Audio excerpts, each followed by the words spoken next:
इस वक्त पूरे दुनिया में सबसे ज्यादा चर्चा अगर किसी बात की है तो वो है अमेरिकी टैरिफ की, कि किस प्रकार से अमेरिकी राष्ट्रपति डोनाल्ड ट्रंप ने टैरिफ लगाकर पूरे व्यापार जगत में हाहाकार मचा दिया है। लेकिन दूसरी तरफ एक और बड़ी खबर आ रही है जिस पर अभी किसी का ध्यान नहीं जा रहा है। नमस्कार, मैं रंजय कुमार और आप देख रहे हैं नेशनल दस्तक। इजरायल और यमन के हुती विद्रोहियों के बीच अभी लगातार हमले चल रहे हैं। एक तरफ तो हुती विद्रोही इजरायल पे हमले कर रहे हैं, वहीं दूसरी तरफ हुती विद्रोही अमेरिका को भी नहीं बख्श रहे हैं। लाल सागर से अमेरिका और हुती विद्रोहियों के बीच में लगातार जंग जारी है। किस प्रकार से जो सीज फायर हुआ है, सीज फायर का उल्लंघन किया है इजरायल ने, उसके बाद से हुती विद्रोहियों ने एक प्रकार से जंग छेड़ दी है इजरायल के खिलाफ, और इजरायल का साथ देने के लिए अमेरिका उसके साथ आया और लाल सागर से लगातार वो हुती विद्रोहियों पे आक्रमण कर रहा है। और साथ ही साथ इजरायल भी हुती विद्रोहियों पे वो बम बरसा रहा है। लेकिन हुती विद्रोही पीछे हटने का नाम नहीं ले रहे हैं और लगातार उनके मिसाइल की संख्या बढ़ती जा रही है। और अब इजरायल के दूसरे सबसे बड़े शहर तेल अवीव पर भी हुती विद्रोहियों ने हमला कर दिया और उसके मिलिट्री बेस को तबाह कर दिया है। साथ ही साथ यमन के हुती विद्रोहियों के प्रवक्ता याहिया आसरी ने कहा है कि जब तक गाजा से इजरायल के सैनिक पीछे नहीं हटते हैं तब तक ये हमले जारी रखेंगे।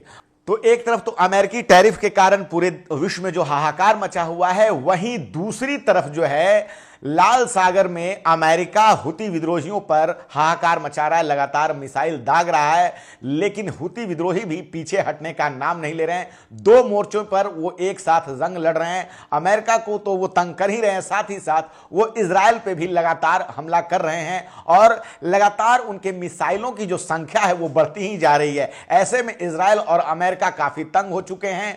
और याहिया बिन अंसारी, जो कि यमन हुती के विद्रोहियों के प्रवक्ता है, उसने साफ साफ कहा है कि जब तक इजरायल सीज फायर के नियमों का पालन नहीं करता है और गजा से पीछे नहीं हटता है तब तक ये हमले जारी रहेंगे। और इस बात को लेकर और इजरायल के तेल अवीव, जो कि उसका दूसरा सबसे बड़ा शहर है, हुती विद्रोहियों ने वहां भी हमला कर दिया है और उसके मिलिट्री बेस को तबाह कर दिया है।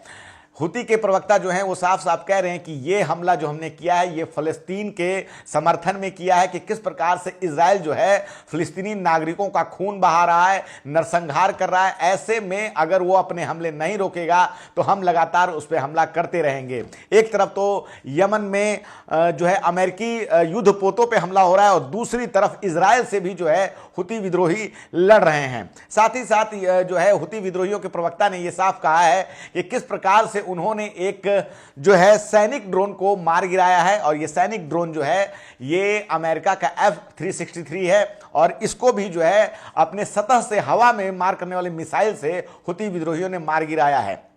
और उसके बाद ये बयान भी जारी किया है कि अगर अमेरिका साथ देता रहेगा इजरायल का तो अमेरिका के जो युद्धपोत हैं जो लाल सागर में, उस पर भी हमले होंगे और इजरायल पे भी हमले होते रहेंगे। और साथ ही साथ उन्होंने समर्थन दिया है अपने फिलिस्तीनी नागरिकों के प्रति कि किस प्रकार से फिलिस्तीन के नागरिकों का खून बहाया जा रहा है। ऐसे में अब फिर से वो जंग छिड़ने की बारी आ गई है जो लगातार पिछले कई सालों से चल रही है। और साफ साफ इसका दोष प्रवक्ता ने कहा है, विद्रोहियों के प्रवक्ता ने यह कहा है कि इजरायल ने सीज फायर का उल्लंघन किया है और अगर उन्हें शांति चाहिए तो उन्हें गजा से पीछे हटना पड़ेगा। ऐसे में पूरे वर्ल्ड की नजरें पूरे विश्व की नजरें अब इस युद्ध पे टिकी हुई हैं। एक तरफ तो पहले से रसिया और यूक्रेन में युद्ध जारी है और ऐसे में जब इजरायल और फिर से जो फिलिस्तीन में जो जंग छिड़ी है उसमें यमन के हुती विद्रोहियों का आना एक नया मोड़ पैदा कर रहा है। और आने वाले समय में कहा जा रहा है कि यह युद्ध बढ़ता ही जाएगा।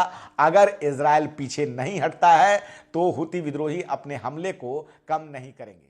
दस्तक की आपसे गुजारिश है कि अगर इसको बचाना चाहते हैं तो नेशनल दस्तक को सब्सक्राइब करने के लिए रेड कलर के सब्सक्राइब बटन को दबाएं, फिर बेल आइकन की घंटी दबाएं। नेशनल दस्तक को बचाने के लिए बहुत जरूरी है कि हर खबर को शेयर करें, लाइक करें, कमेंट जरूर करें।